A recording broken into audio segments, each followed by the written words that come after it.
ఆంధ్ర రాష్ట్ర ప్రజలు చూశారు. ఎన్ని కుట్రలు చేసినా, ఎన్ని ఇబ్బందులు పెట్టినా జై అమరావతి అనే నినాదంతో మనందరం కలిసికట్టుగా ముందరికెళ్ళాం. మనందరం చూసాం.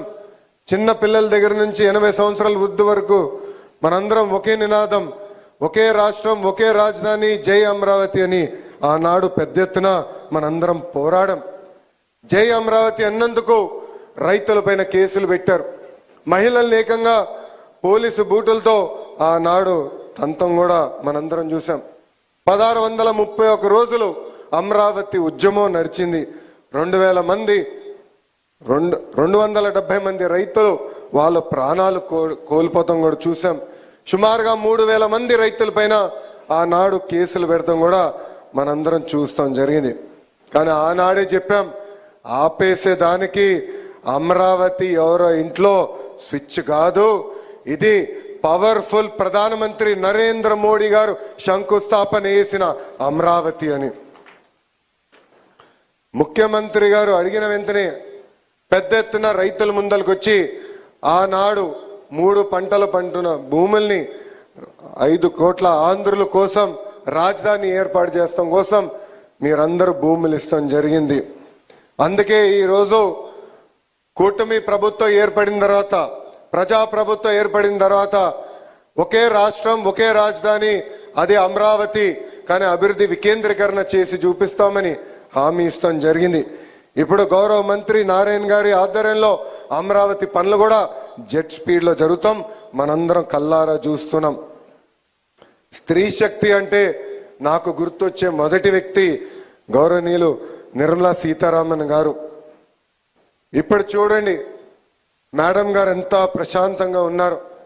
కానీ అదే వ్యక్తి పార్లమెంట్లో ఒకసారి మనందరం చూడాలి. ప్రతిపక్ష పార్టీలు అబద్ధాలు చెప్పేదానికి ప్రయత్నిస్తే వాళ్ళకి చుక్కలు చూపించే వ్యక్తి గౌరవ నిర్మలా సీతారామన్ గారు. మహిళలు ఎలా ఉండాలో ఆవిడని చూస్తే అందరికి అర్థం అవుతుంది. ఆవిడ రికార్డులు కూడా ఎవరు బద్దలు కొట్టలేరు. ప్రపంచంలో ఎంతోమంది ఆర్థిక శాఖ మార్చులు ఉన్నారు, కానీ మన నిర్మలా సీతారామన్ గారు రికార్డులు బద్దలు కొట్టారు.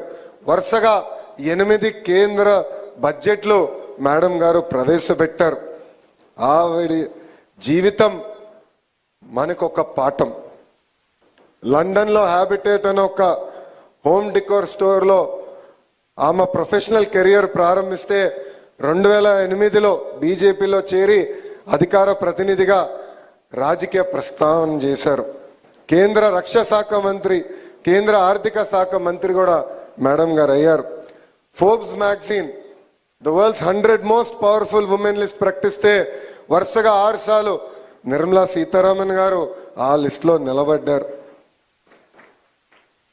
ఎంత ఎదిగినా సింప్లిసిటీ నేను మేడం గారు చూసి నేర్చుకున్నా. ఇప్పుడు కూడా చేనేత వస్త్రాలే మేడం గారు వేసుకుంటారు. అనేక సార్లు మంగళగిరి చీరలు కూడా మేడం గారు వేసుకుని ప్రమోట్ చేశారు.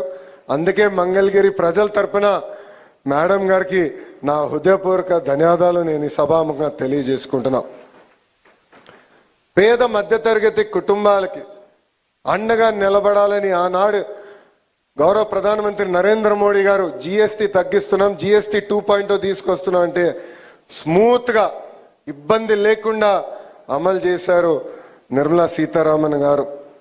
అంతేకాదు ముఖ్యమంత్రి గారు ఎప్పుడు ఆంధ్ర రాష్ట్రానికి ఏ సహాయం కోరినా ఆంధ్ర రాష్ట్ర ప్రజలకి అండగా నిలబడి నడిపిస్తున్నారు గౌరవ మంత్రి నిర్మలా సీతారామన్ గారు. ప్రత్యేకంగా నేను 4 ఉదాహరణలు చెప్పాలనుకుంటున్నా. మొదటిది అమరావతి. ఆగిపోయిన అమరావతి పనులని సరైన దారిలో పెట్టి అవసరమైన ఆర్థిక వనరులు అందించారు నిర్మలా సీతారామన్ గారు. రెండోది పోలవరం ప్రాజెక్ట్. గతంలో రివర్స్ టెండరింగ్ అని కాలయాపన చేసి కాఫర్ డ్యాము, అదేవిధంగా ఇతర ఇంపార్టెంట్ కాంపోనెంట్స్ డ్యామేజ్ అవుతే దానికి ప్రత్యేక బృందం ఏర్పాటు చేసి పోలవరం ప్రాజెక్టును కూడా సరైన దారిలో పెట్టారు నిర్మలా సీతారామన్ గారు. ఆగిపోయిన విశాఖ స్టీల్ ప్లాంట్కి అర్ధరాత్రి 12ంటికి గౌరవ ముఖ్యమంత్రి గారితో మీటింగ్ పెట్టి నిధులు కేటాయిస్తే కాదు ఆ స్టీల్ ప్లాంట్ను కూడా సరైన దారిలో పెట్టిన వ్యక్తి గౌరవ మంత్రి నిర్మలా సీతారామన్ గారు. ఈరోజు ప్రపంచం మొత్తం విశాఖపట్నం వైపు చూస్తుంది. దానికి కారణం అతి పెద్ద డేటా సెంటర్ ఇన్వెస్ట్మెంట్. భారతదేశంలో అతి పెద్ద డేటా సెంటర్ ఇన్వెస్ట్మెంట్ గూగుల్ అక్కడ వస్తుంది. ఇప్పుడు అందరూ క్రెడిట్ తీసుకోవడానికి ప్రయత్నిస్తున్నారు. కానీ ఆ ఇన్వెస్ట్మెంట్ భారతదేశానికి ప్రత్యేక విశాఖపట్నానికి వచ్చిందంటే దానికి అండగా నిలబడి అవసరమైన భరోసా ఆనాడు అందించారు నిర్మలా సీతారామన్ గారు. ఇట్లా చెప్పుకుంటా పోతే అనేక ఉదాహరణలు ఉన్నాయి. మేడం గారు ఈరోజు ఆంధ్ర రాష్ట్రానికి అండగా నిలబడుతున్నారు కనుకనే మనం అనుకున్న పనులని మనం చేయగలుగుతున్నాం. ఈరోజు ఒకే రోజు 15 బ్యాంకులకు కేంద్ర మంత్రి నిర్మలా సీతారామన్ గారు శంకుస్థాపన చేశారు. ఈ బ్యాంకుల నిర్మాణంతో అమరావతిలో ఏకంగా ఒక బ్యాంక్ స్ట్రీట్ ఏర్పాటు అవుతుంది.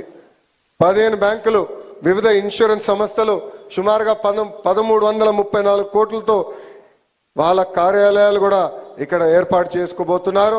తద్వారా సుమారుగా 7,000 మందికి ఉద్యోగాలు కూడా రాబోతున్నాయి.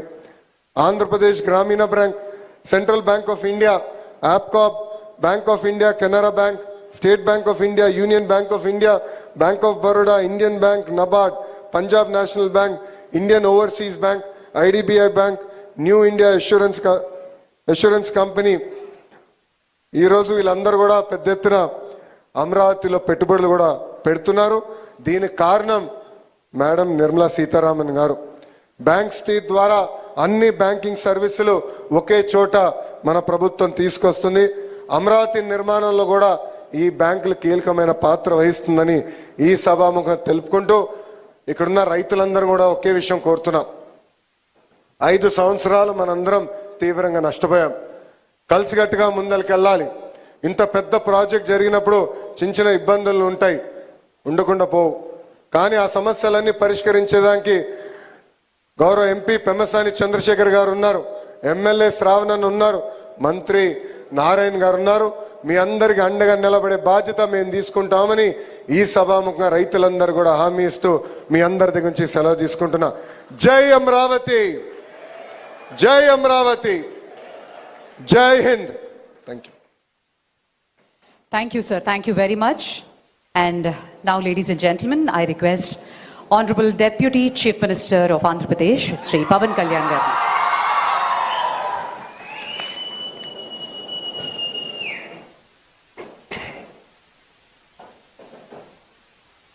అందరికీ నమస్కారం.